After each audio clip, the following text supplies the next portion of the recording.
Hey everybody, welcome to another edition of Beyond the Album Cover with your boy Jay Mason, aka Jarrell Mason, where we get inside the entertainment industry with those in the know and give them their flowers while they're here to be celebrated. With me right now, I have a woman who has styled everybody from Color Me Bad, Whitney Houston, Bobby Brown, any and everybody in between, and she hails from Cincinnati, Ohio. Go to Skyline Chili, get that Skyline Chili while you're out there. Ladies and gentlemen, let's give a big thank you and a round of applause for coming on to the podcast. Lisa Smedley Calderon. Lisa, thank you for coming on. Thank you for having me. It's been a long journey as getting this together, so I'm fine. I'm glad we finally got it set in stone and we were able to get on this podcast together. Yeah, I appreciate you taking the time. I know we've been talking about it for months and it's finally here. So let's go ahead and jump right into it. Like I said at the top of the intro, you're from Cincinnati, Ohio. So what led you to want to become a stylist, a designer? Was it where you were doing sketches and drawings, or you saw somebody at a runway fashion show and said, I want to do that?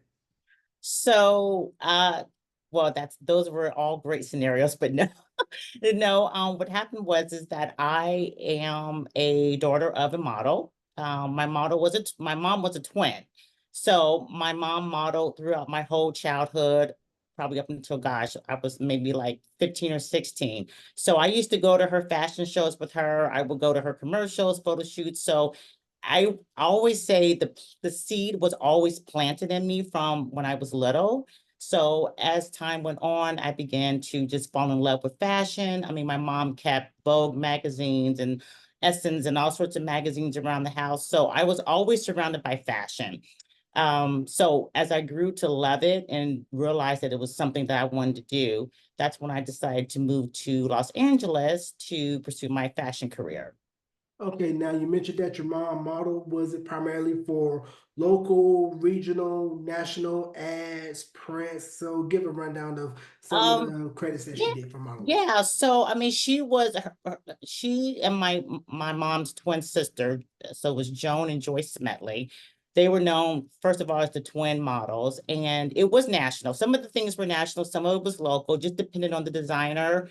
A lot of designers that came in from New York would use my mom for their runway shows. She did print, she did TV commercials, she did runway shows, she did a little bit of everything. So I was surrounded by it all. Okay, and I'm taking this was back around in the 70s, correct? 70, 80s. I think she modeled probably until I was maybe like 1980, 81. Okay, did she do any of the ebony fashion fairs? No, but she used to do what is popular in Ohio called the Evander Cherry models.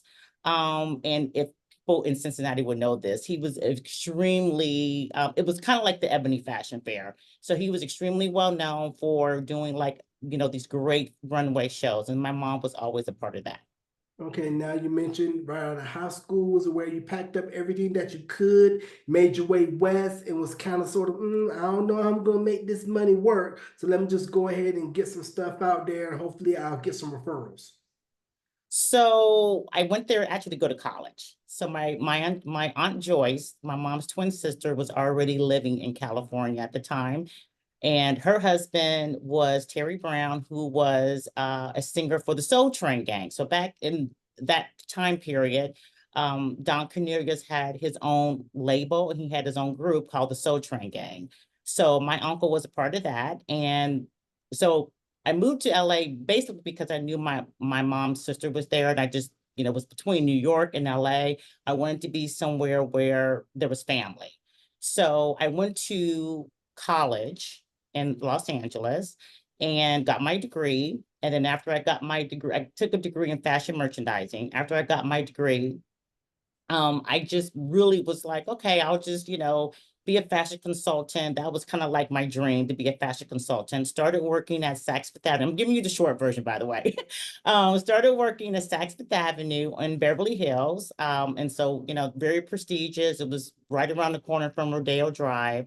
So a lot of celebrities would come in. A lot of celebrities became my clients when they would come into Saks Fifth Avenue. And so I always say nothing is by chance. I always say that God puts people in your life for a reason. I always feel like there's nothing that's like a coincidence. Like everything is predestined according to how God wants it to play out, right? So I just happened to, at the time, there was a lady I was working with, and she noticed, me doing my styling for different clients and different celebrities.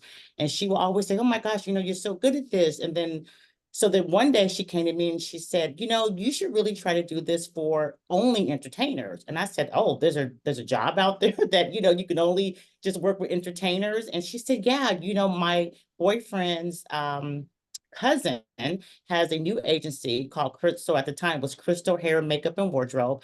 And she said, "You should give her a call just to see, what she could probably do for you." Called up Crystal, told her a little bit about myself, met with Crystal. Crystal loved me. And then from that moment on, she took me under her wing and just started having me assist different, costume designers, different established celebrity fashion stylists at the time.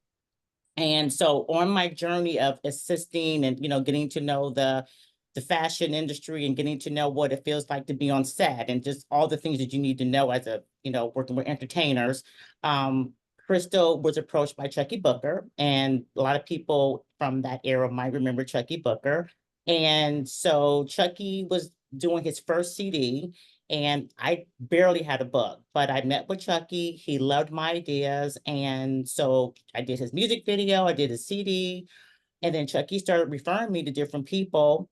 And before I knew it, it was like word of mouth. People were calling me, directors were calling me. It just kind of just happened really fast, but in a great way, happened fast. Wow, so it's funny you mentioned Chucky Booker. So Yeah, the design, the clothing that he had on the Turned Away video, was that all you?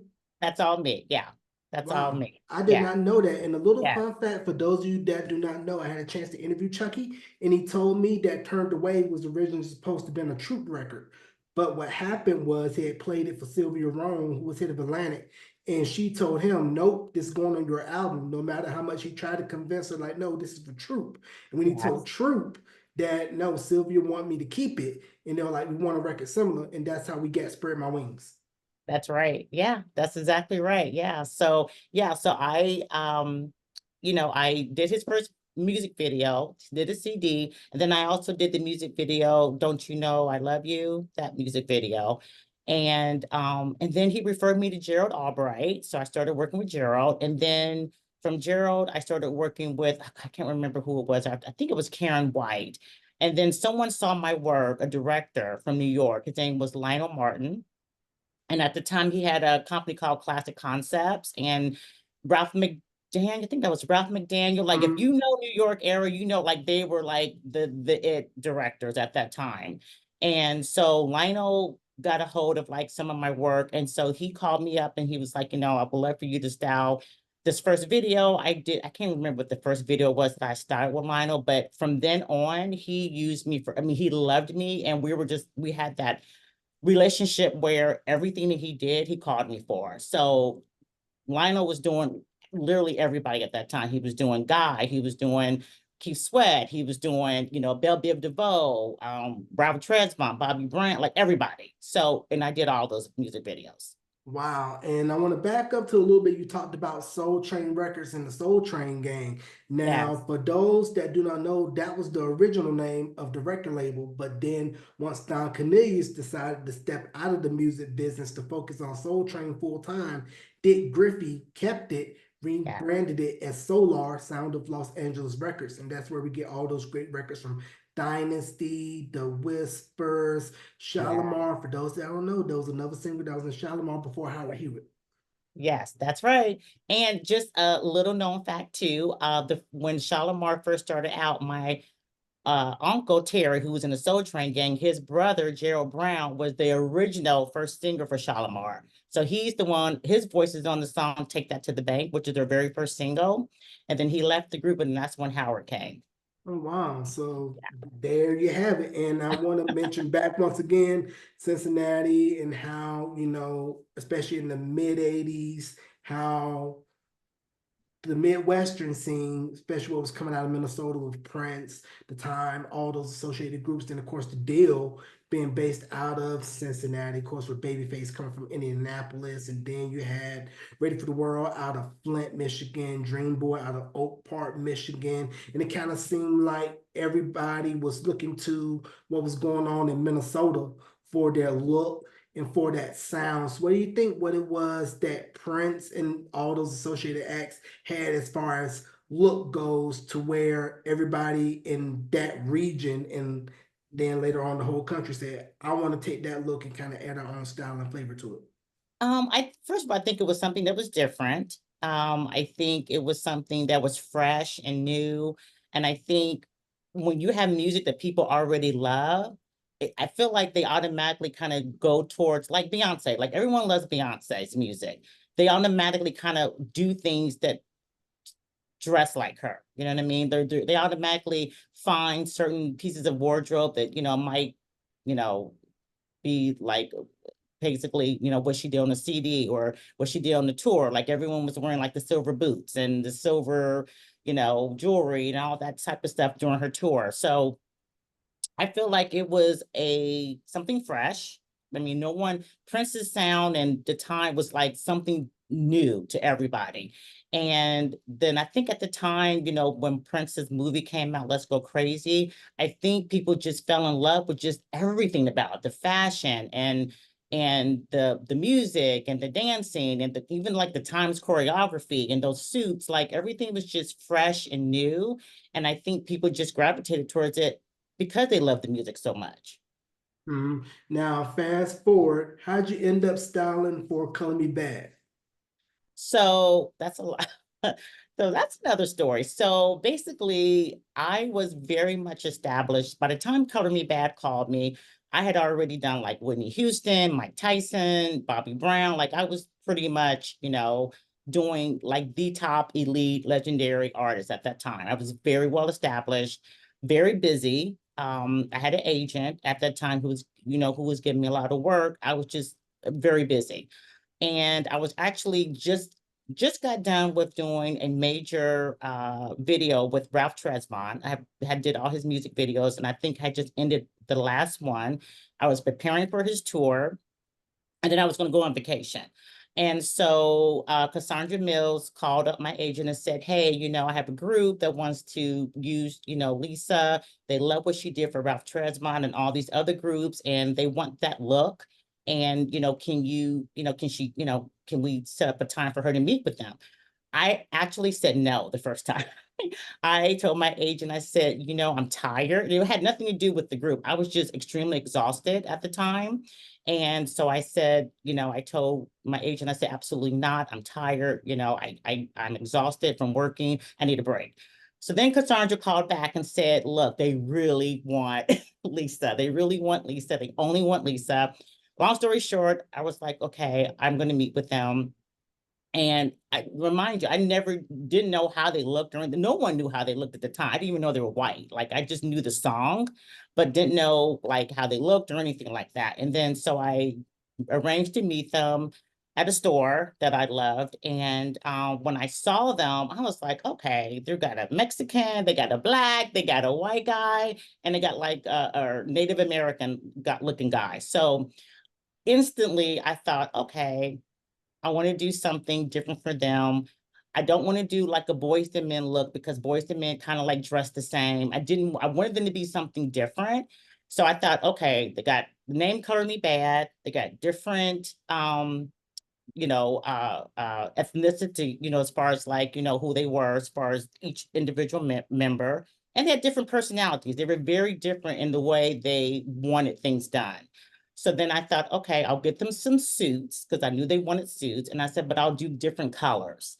So that's how the whole bright color, you know, um, image came to pass because I said, okay, I'm going to pull bright colors for you guys, but you're not going to match. You're each one are going to have your own individual colors, basically saying that they're individual members coming together, individual personalities, individual likes, but they come together as one group to form these amazing songs. Right, and it definitely exploded like gangbusters. I Wanna Sex You Up was the #2 song of 1991. The CMB debut album sold like gang works. And little fun fact, that record was originally intended for BBD, but they ended up passing on it, produced by Spider-Man, Dr. Yeah, Freeze. yeah. And want to back up a little bit. You say you stopped for Whitney Houston and Mike Tyson, Iron Mike. And those of you Mhm. who played Punch Out back in the day, you understand why you rage quit. But what was it like styling for Whitney and balancing that uptown meets downtown look where we all know with Clive and the marketing with being America's sweetheart? But at the end of the day, Whitney was about that action. So yeah, so when I started working with Whitney, the first thing I did was I did her music video, and that was with Lionel. That was My Name Is Not Susan. And then from then on, I started doing um like just different personal styling for her as well. Whitney at that point in her life was already involved with Bobby. Sorry, I got my dog barking. So she was already involved with Bobby Brown. And so she was wanting something different. Um, hold on one second. Can we pause it, Jarrell? Yeah, so Whitney at that time was, like I said, very much involved with Bobby. She wanted something different. She was, if those who know Whitney personally know that she was never like the girl who wanted the ball gowns. And she was like from, New Jersey. She was very like, kind of like what you call like the roundaway girl. And she liked, street look. She liked to be like hip and trendy. So but she knew how to do both. She knew how to play both roles. Like she knew how to put on the gown and be the Whitney that everyone loved and admired. But then her real side, I would say, was funny and like your hip girlfriend. She was just very different. So basically, when she came to me, she said, "I don't want to look like how I've been looking. I want to look like um, she actually said Belle Biv DeVoe. She said, I want to look like Belle Biv DeVoe. I want to look hip. I want some overalls. At that time, everyone was wearing like the overalls. And she said, I want overalls. I want, some baggy jeans. And so Lionel was like, absolutely not. Absolutely, no, because he was wanting the ball gowns and her traditional. And so there was kind of like a tug of war with that. So basically, I did both. So I kind of satisfied Whitney's what she wanted. So if you see My Name Is Not Susan, like she has on the baseball cap, she has on like very downplayed wardrobe compared to what she normally wears. But then I also have her in like these beautiful, like, a gold ensemble, which is monochromatic that she's wearing from Donna Karen. And so she is, and then she also has, ball gowns and dresses in that video too. So I did both. So yeah, so it was great working with her. She was funny. I got to know her. I can't tell you everything we talked about, but we talked about a lot, and she was just like your hip girlfriend. She was just, and I can't say how funny she was so funny and so full of life and happy.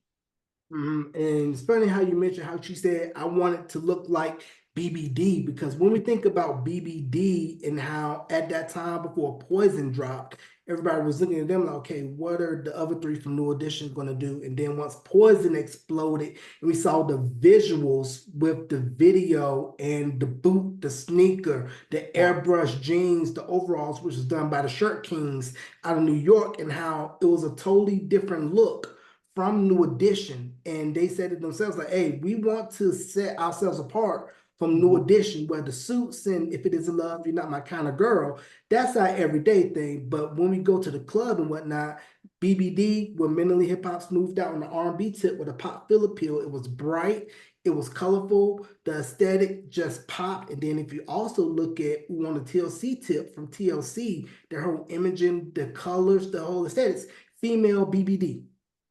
Yes, exactly. You're exactly right. And so, I mean, the 90s was full of color and full of, individuality as far as like, expressing yourself, like TLC, them wearing the condoms and everything was to give a message, you know, when I think about like even the 90s hip hop artists, their lyrics were always trying to give a message. You know, when you had like Chuck D and you had like, you know, gosh, Most Def. I mean, you have all these great, you know, hip hop artists who Eric B and Rakim, like they were really trying to give a message as well, which I feel like that's kind of been lost, you know, over the years. But so I feel like everyone in that era was just okay with being themselves and they weren't following each other. Everyone was really trying to express themselves as an individual. Right, right. And can we talk about the influence of Dapper Dan and what he meant to urban fashion and how he was taking these luxury brands who wouldn't necessarily take our money in the fashion houses and their prestigious buildings, but you would go to him, you would get Mhm. a custom, and any and everybody was going to the shop 24 hours a day, 24/7, 365 to get what you needed. And now Gap is saying we were wrong. We embrace you. Come Yeah, on. So let's yeah. talk about the influence of Dapper Dan and how, because of him, a lot of these fashion houses and then later corporate that said, we're going to get into the urban wear business. Right. So Dapper Dan is like a legend to me. I mean, he just really paved the way for rappers to be noticed with designers. He paved the way to open up doors to where designers were starting to embrace the rappers more so because, you know, let's be honest, people at that time was like, oh, it's a fad, it's going to go away. No one really thought it was going to be as big as it is, you know, especially even now. So he really was able to take like LL Cool J, you know, and I think it was Cool Mo. I mean, he did everybody, you know, MC, and he used MCM and Louis Vuitton, but he was able to take what they couldn't afford because, you know, at that time and making it to something that A was one of a kind and B, it brought attention to the designers like, okay, these people, these rappers are actually doing something and we need to pay attention. So he was a huge influence on making sure that number one, the artists were recognized as a, you know, as, with something that was like one of a kind, and then also making sure that designers knew who they were. I don't think he was, and I'm speaking just out of just what I think. I don't think he meant it at the time to say, okay, I want the designers to recognize them. I think that just kind of came along because of what he was doing, not even realizing that he was really becoming like a legend in his own right. Right, and then you mentioned the around the way look that Whitney had in the My Name Is Not Susan video. Moni Love was in the video for the remix. Yes. But Yeah. you know, that whole look I felt was kind of inspired by what was going on at Uptown. Rest in peace, Andre Harrell, and how that whole look and sound with we're not gonna apologize for being blackity black, black, black. We're gonna lean all the way in because if you look at Mary J's Real Love video, the baseball jerseys, back with cap, the You Remind Me remix video, the Pittsburgh Penguins jerseys, and then of course those four singing boys from my neck of the woods in North Carolina, Jodeci, they ditched the Yes. suits that they had in 5MC, treat them like they want to be treated. And by the time they came out with Come and Talk to Me, they had the combat boots and the all Yes. black, and they pretty much had dudes wanting to be that. So can we just talk about that influence of look that Uptown Records gave to the industry? Well, they gave the street vibe. You know, they brought the streets to everyone's home. They made it cool to look, you know, with your combat boots and shorts. They made it cool to wear dressy, you know, dressier outfits with combat boots. They made it cool to, you know, even Mary J. Blige. She made it. She was still hip hop and street, but looked feminine, even with her baseball cap on and her, you know, her Timberlands and her combat boots on. So I think they just made it cool for a lot of people to take that street vibe and incorporate it into like their everyday life. I mean, people was everywhere was wearing combat boots. I mean, I think combat boots have been around for forever, but people were now wearing combat boots with everything. And people were wearing, you know, like the shorts that they were wearing with the oversized jackets and the bat, you know, like you said, the caps with their you know, turned around backwards. I mean, they just made it cool to have that street vibe, I feel. Yeah, because I can remember being a little kid, 6, 7, 8, seeing cross colors, called Kanai, Walker Wear, Naughty Wear, and just saying, man, I wish I could have that. 'Cause I remember a couple years ago when I got a cross-color hoodie, I just Mhm. immediately went back to being glued in front of the TV as a kid, watching Soul Train every Saturday afternoon on WTVD Channel 11, and just saying, man, I just want something that was cross colors related, or that African American Collegiate Alliance hoodie, Yes. because that was really everywhere. And it seemed like back then, the culture, it was pure, it was organic, and you had no interference from up top. You had, of course, Soul Train and Living Color and A Different World. And it was just a great time to really be in that space. And then you had this shift in music and in look around 92, where the Chronic hit, and then a year later Doggy Style hit, and then Nevermind by Nirvana hits. So you have gangster rap and grunge both coming in at the same time, and the look and sound of the music was very dark. You had black, you had flannel. So what was it like for you as a fashion designer to see that shift sonically in sound and in image, and knowing that not everything can be as bright like it was prior? Right. So it's funny you say that because I was doing Color Me Bad for all their projects, and I kind of even saw, even with their music evolving into less pop and more hip hop and street. So, like on their CD that they did after their first CD, they did Time and Chance. And if Mhm. you've seen Time and Chance, they have on leather, they're very, it's like they have on their baseball caps. They had Ice Cube, directed the music video for them. We were in Crenshaw. I mean, we were like in the heart of Crenshaw filming that video. So I feel like the music started getting more grittier and more street. I think because with the music starting to change, I feel like the lyrics became more real. It wasn't all bubblegum and fun. I feel like the Chronic, like people were talking about where they actually came from. Snoop was talking about Long Beach. They were talking about Compton. People, in New York were talking about, Mount Vernon. I mean, people were not scared, I would say, to talk about where they actually came from. They weren't scared to talk about what they've been through. They weren't scared to say what the police were doing. Like, I feel like the lyrics became more raw.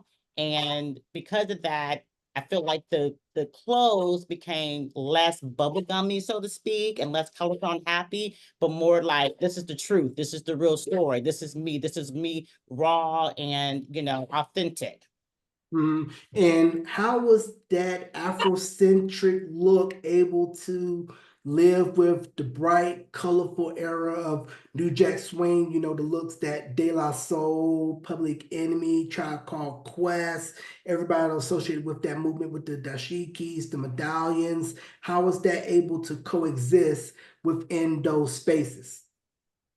You mean, okay, so I want to make sure I understand the question. So you're asking if it was coexisting with the bright colors and the whole bubblegum?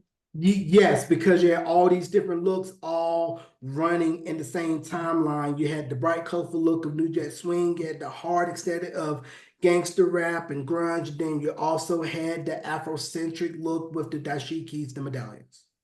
So again, I think it was the 90s. I think the 90s was very much about being who you were, being comfortable with who you were. It was more about expressing your personality, expressing who you were, where you came from, and I feel like we lost that along the way, even with the music today, like everything sounds the same, everyone dresses the same, it's just there's nothing that is different. And I feel like that's one of the reasons why everyone keeps going back to the 90s to reach for the fashion, because it was about just expressing yourself and just letting people know who you were. And I'm not scared. I'm not following the crowd. I am going to be who I am, and I'm going to be authentic as much as I can. Right. And in that time frame, like you said, everybody was free to express themselves, be individuals, because I can remember being, 6, 7, when I first saw Jump by Crisscross. and to see how Oh, they yeah, had the whole backwards look and backwards. how JD was genius to Yeah, have that look on them, and how when Jump came out with the Jackson 5 sample, the how players Funky Worm sample, and it just exploded like gangbusters. Then also another bad creation, coming from Michael Bivins, Biv 10, and that whole look similar to BBD. Then of course Boys to Men, who had the Alexander Vanderpool era with the yes, schoolboy look and everything like that. So it was really a good time as far as fashion, and I didn't really understand the importance of fashion and clothing to go with group aesthetics and song selections. There mhm, was a documentary that came out called The Boy Band Con, where Lance was talking about everything with NSYNC, and they had mentioned how Backstreet Boys, when they were designed and dressed, their styling was more dark yes, because they were appealing more to older girls. While if you go back and look at NSYNC's photos, bright, colorful, yes, pop, and they did a like lot Cover Me more up Bad, tempos. right, Yeah, yeah. so how does that play into a group's imaging as far as wearing darker colors over bright? So I think it, like you said, it all depends on the music. One of the things, my process when I'm styling an artist is I listen to the music first, because that kind of gives you an idea of what they're trying to come across as, the type of audience they're going to have, and just, what they're trying to say to the audience, basically. So I listen to their lyrics, I listen to the sounds, and I think, dark, even when I'm costume designing, dark is always associated with more moody, more sexier, I guess, so to speak, more eccentric. It's just the color appeals more to the older type of crowd. And that's also with the colors. The colors always appeal to the younger crowds and the more bubblegummy crowds, because it's happy and joyful, and it's like, kind of the safe spot, so to speak, the safe colors. So I think it all just depends on the lyrics. I think it depends on the songs. I think it depends on the audience. It depends on, what the group wants to portray themselves as. I know they wanted to be different from NSYNC, so they were trying to get a different audience. We had so many boy bands back then, and we was, 98 Degrees and Color Me Bad and NSYNC and Backstreet Boys, and I mean, like, the list goes on. So I think everyone was trying to fight for their niche, so to speak. They were trying to find their space in a world of a lot of different acts that were doing the same thing they were doing, but they had to be different. And as you know, in the music business, the way you sell records is to be different, is to show something different and something fresh. That's what they like, at least back in the 90s, that's how it was. So I think it was so many boy bands. I think that was just something they felt like could be their niche, is with the darker colors, something totally opposite of NSYNC, and Color Me Bad too. Right, and you mentioned different back in '94. Of course, everything that was going on out with Death Row and Bad Boy. You had the rising of what was coming out of the South, Atlanta in particular, and Andre 3000 said the South got something to say. And when they put out the video for Players Ball, he had on an Atlanta Braves jersey, and at this time, everybody was still looking at the South as slow, not as Yeah. lyrically astute as New York, or the beats wasn't as thumping as what was going on out west, and how it felt like mm, I'm from the South, but I think Outkast, then everything that came after that with Goody Mob, Ludacris, Agree. T.I., everybody out of Atlanta, it Yeah. really just showed, okay, you can be from the South and you can have your own flavor and still get respected. And we also had Houston and Rap a Lot and what was coming out of everything in Memphis and then other regions of the South as well. Yeah, and I think a lot of people's perception of the South was, just, they're just kind of like, not really as talented as the West Coast. I think what people were thinking was, if you didn't come from LA or New York, that was like, those were like, New York was the number one, hub for hip hop. And then there was LA. So I feel like everyone didn't when they thought about music, no one really thought about Georgia. They didn't think of, or Atlanta. They didn't think about the South at all, because at that time, everything was just LA, New York, LA, New York. And that was the prime back then. So when Andre 3000, I mean, I love Andre. He's, to me, a genius when it comes to style and his lyrics and just creating different things that are new. Um, when he came out, like, he literally put Atlanta on the map. Obviously, he put Atlanta on the map, and I think people started respecting more. I think there was like a level of respect they didn't have, Mhm. in the South. But I feel like when Outkast came out, like, that respect for sure, like, there was respect for the South then. Right. And then also, if it wasn't for Joyce Cinderella Irby from Climax, we wouldn't have Dallas Austin, wouldn't have Sammy, wouldn't have Lloyd. And a lot of people, like I said, pre-Outcast thought South was slow and that we were just, still on what was going on with Miami Bass with Uncle Luke and Luke Records. And then I want to shift back really quick to the Bay Area in Cali and how when Chronic and Doggy Style hit, I kind of felt like everything that was coming out of the Bay Area got Mhm. lumped into what was going on in Southern California, where if you talk to those that's from that area, you say our sound is totally different than Southern California. You have Souls of Mischief, E40, Too Short, Mac Dre, Keep the Sneak, Club Nouveau, In Vogue, of course, Hammer. Mhm. So what was it about the Bay Area, look and sound wise? Tony, Sheila E. We can go on and on about every Yeah, slide, yeah. slide stone out of the Bay Area. What was it about the Bay Area that set itself apart, look and sound wise, than what was going on in Southern California, LA Yeah, especially? I I think so. I didn't work with a lot of Bay Area artists. I mostly worked with obviously the LA, New York.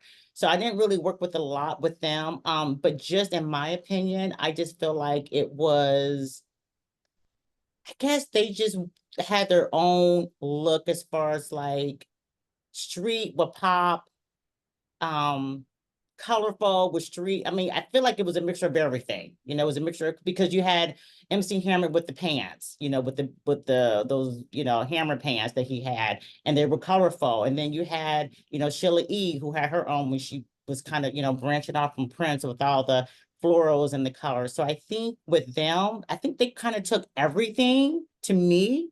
I feel like they took everything that was going on and then made it into one look for themselves, if that makes Mhm. sense. Mhm. And how important for you, in your opinion, was Soul Train as far as fashion to the culture at large? Oh gosh, Soul Train was like, I mean, that was it. Like, when we looked at Soul Train, we were looking at I mean, that was one of the main things we were looking at. Like, you looked at the clothes, and they dressed on Soul Train. That was one of the things we look forward to, not just the music and the dancing. It was all the wonderful different, flavors of colors and styles of dressing and different hats and shoes. I mean, it was a time where everyone was just like, first of all, they wanted to dress to the T. Like, there was no like baggy pants and a white t-shirt. You weren't gonna see, you know what I mean? It was, I'm gonna dress it up like I'm almost going to Sunday church, the church. Um, and what's so funny is that I was a shopper for American Soul, which is the movie that came out based on Don Cornelius. And we talked about a lot about, the wardrobe and how it should look. And one thing the director will always say is, look, they were going to church, or sorry, they were going to Soul Train like they were going to church. Like, it was their Sunday best. They wore their best clothes. And so everything that you saw on Soul Train, to me, was setting trends, everything. And I mean, you remember the Asian girl with the long hair with her little shorts, you know what I mean? You remember, there's so many people that even their looks are so iconic, that it's like Soul Train was just nothing like it as far as like the fashion. There was nothing like it. And Mhm. as far as like for Black people, we had American Bandstand, but that was us. That was our, we embraced it because it was our culture. It was beautiful Black people coming together and they looked amazing. Always looked amazing. Right. And it was around that time period when Soul Train popped in 71 that people started to see, okay, we're gonna have content and programming that's just for us. And of course you had Soul out of New York that predated it by 3 years, which was done by Ellis Hayslip, and then Soul Train, and then later in 80, you got BET, and the explosion of BET once everybody had cable, because at that time MTV really wasn't playing us They were on not there playing us at all. until I think the Michael Jackson might have been James, the David first Bowie Black made his artist. thing. Yep, Michael Yeah, I'm so Jackson, then yeah, Prince, and then yeah. everybody else came on after that. And designing for a set for on a movie set, is that totally different than designing for artists on a video shoot? Oh gosh, yes, because when you are doing movies, I'm going by a script and I'm creating characters and I am telling a story basically. I'm a storyteller. When I'm a costume designer for movies, I am telling a story through my costumes. And I always say, for me, I want you to be able to look at a character that I've, created, and I want you to be able to look at him with the TV volume off and be able to say, okay, he's poor, he's rich, he came from the street, hip, he's not hip, he's, whatever. So my job is to tell a story through costumes when I'm a costume designer. Music videos and photo shoots and things like that, red carpet, that's more in the moment. So that's like fashion right now. So that's pretty much the difference. You're getting pretty much like the trend that's going on right now when it comes to music videos and red carpet and award shows, things Yeah, like that. yeah, because I can remember seeing a lot of the early rap videos. Pretty much, they would just wear what they came out the house with to the set. It wasn't Yeah, no racks. You go pick what you want to wear. You whatever you had on that day, that's what they right. saw. That's what they saw in the video. Right. And it depends on your music video budget too. I mean, depending on the artist, I mean, back then, actually, the budgets were a lot bigger back then. Uh, they were like movie budgets almost, the music videos were in the 90s. Mhm. And so, but it also depended on the artist, and obviously the bigger your song was, the more money you got for a music video. Um, Unfortunately, I think a lot of the hip hop artists didn't get as big as budgets because, I feel like unless you had a hit record, like if it was an LL Cool J or somebody like that, you didn't really get as big as a budget. So they were kind of forced pretty much to wear what they had because the budget didn't allow for them to have all these brand new clothes.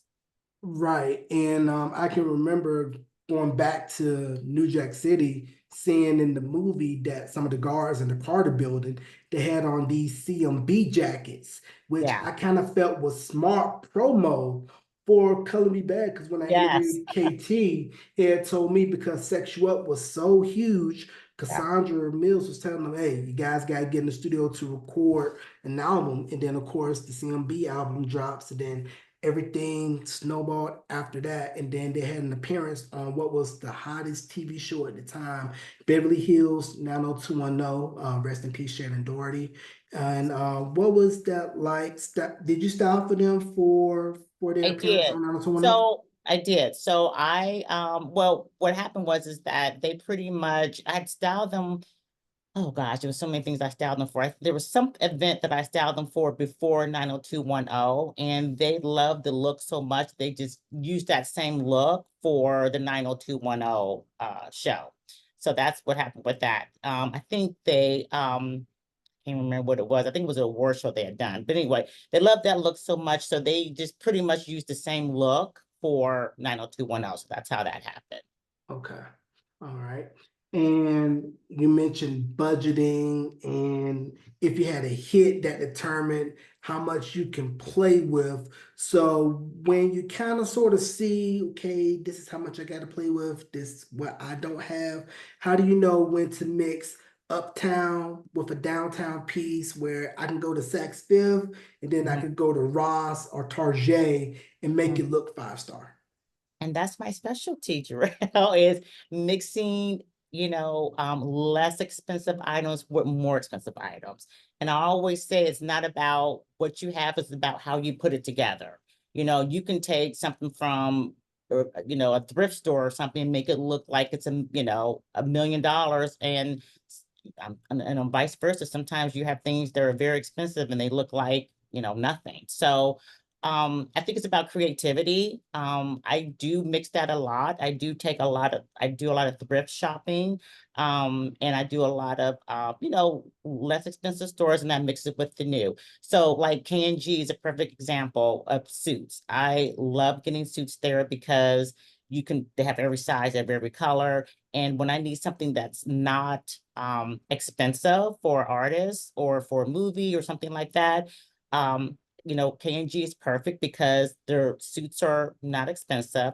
But if you get it altered right, Jarrell, it looks like a Giorgio Armani suit. You know what I mean? Like it's all about the alterations, it's all about the fit, it's all about like your clothes have to fit and they have to be altered. And so if it looks sloppy, then Mhm. it takes away from the look and it cheapens it actually. So Right. I'm always like, you can take something from a store that's not expensive, but if you tailor it right and you add like maybe, you can add like a great Italian expensive shoe and you can look like $1 million without spending head to toe, you know, amounts of money.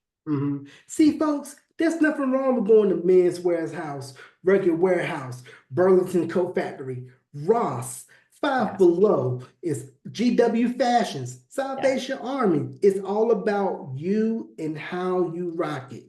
yeah. Now, I want to go into this real quick before we wrap. Just seeing how social media and the internet has changed the way we communicate, changed the way we look differently as far as aesthetics. How do you think the influencer culture has shifted how we look at fashion?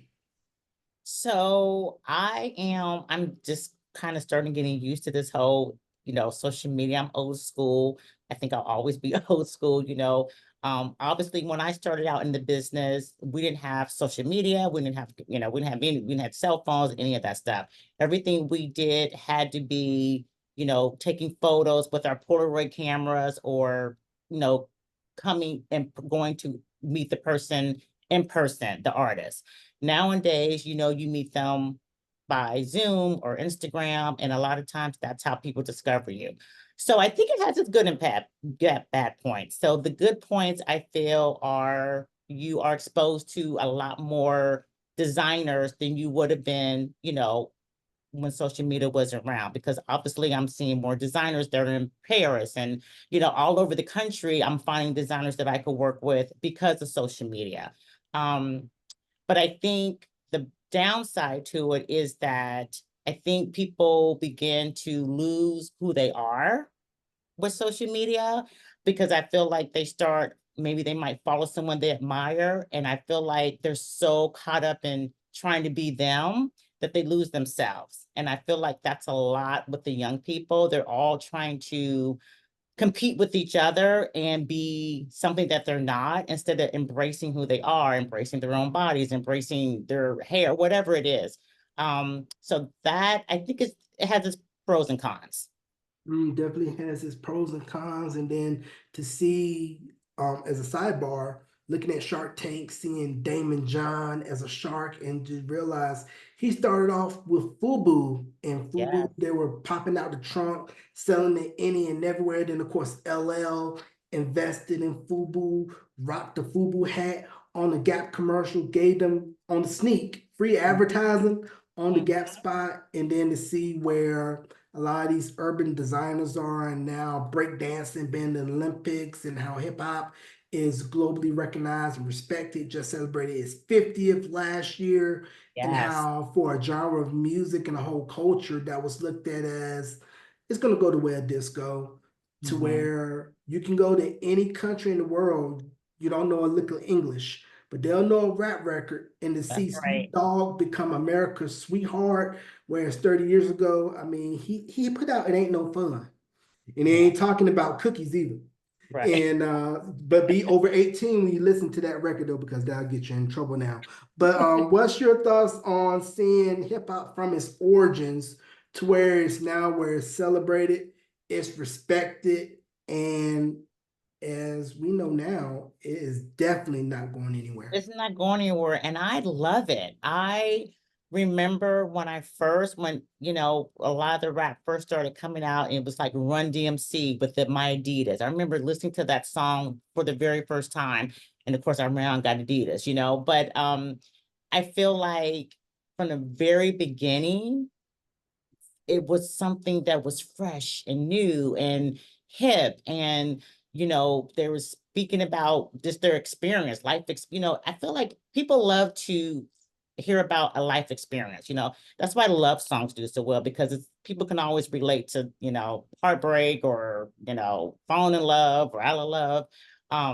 But I feel like that hip hop was coming from your heart, and it was giving you lyrics from your heart and where you're from, and telling the story. A lot of those lyrics were telling the story, and people loved that, and people got to see a side of New York from Mississippi, you know what I mean? Or people got to see a part of Long Beach, how it felt to be in Long Beach, by listening to Snoop Dogg, because he talked about Long Beach and what happened and the good and the bad. Even Straight Outta Compton, that CD that came out with the police, and like everything was, I would say, the culture looked at it as, it's shocking, but it's also the truth.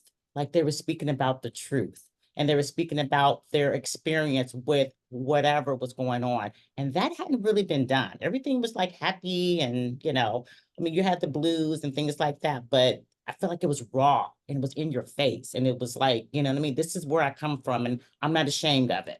Right, it told you in real time, like Chuck D said, rap is hip hop's CNN, being 6, 7 years old, listening to the Chronic, Doggy Style, watching Boys in the Hood and Menace to Society. It's like, oh, this is kind of is like out on the West Coast, like you said, when you listen to those records or saw those movies, you felt like, oh, this is what it's like out there, because you didn't have all of the information out there with the internet. And back to Run DMC really quick.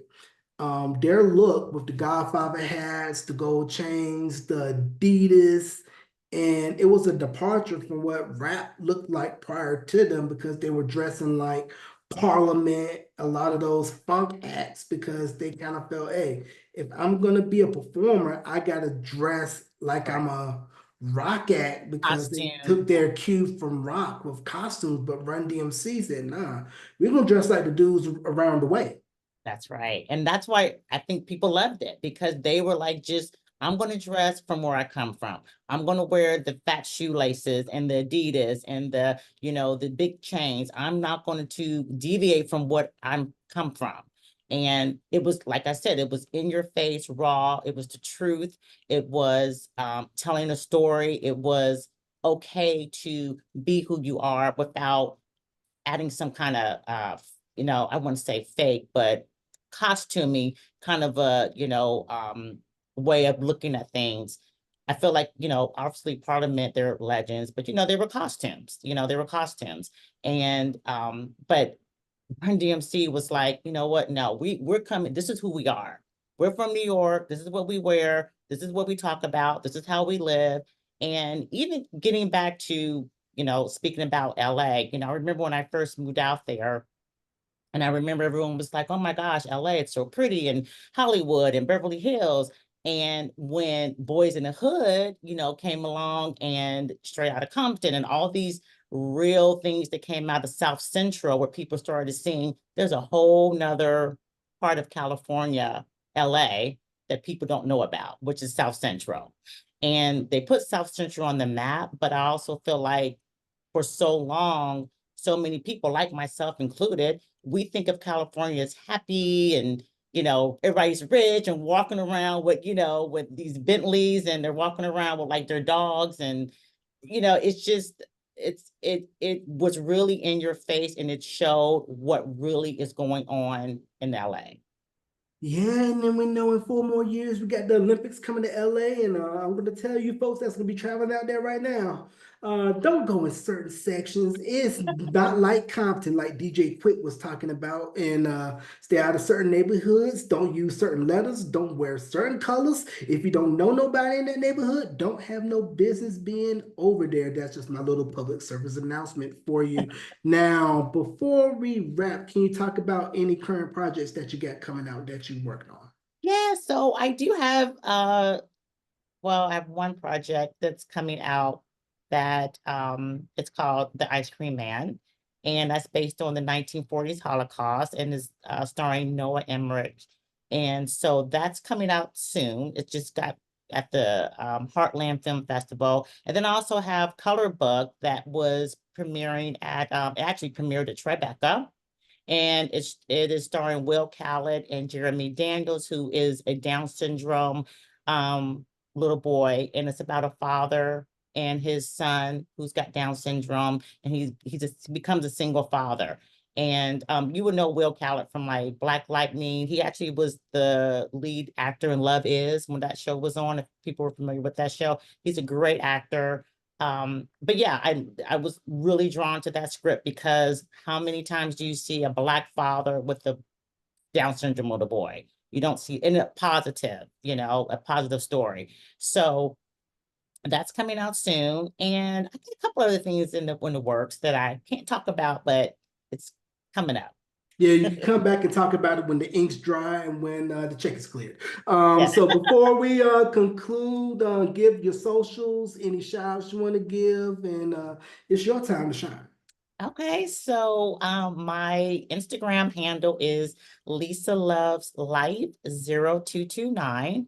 And I'm not really active on Facebook, but I do have a page that I sometimes add things on.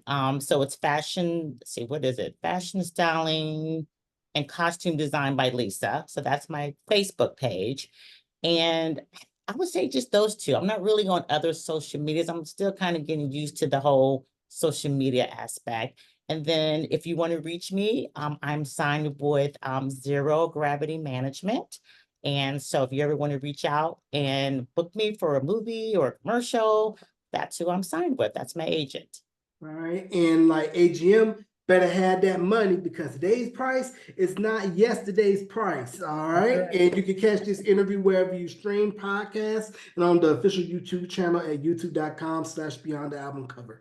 Ladies and gentlemen, let's give a big thank you for Lisa Smedley Calderon for coming on Beyond the Album Cover. Lisa, thank you for coming on. Glad we're able to make this happen, and you're welcome back anytime.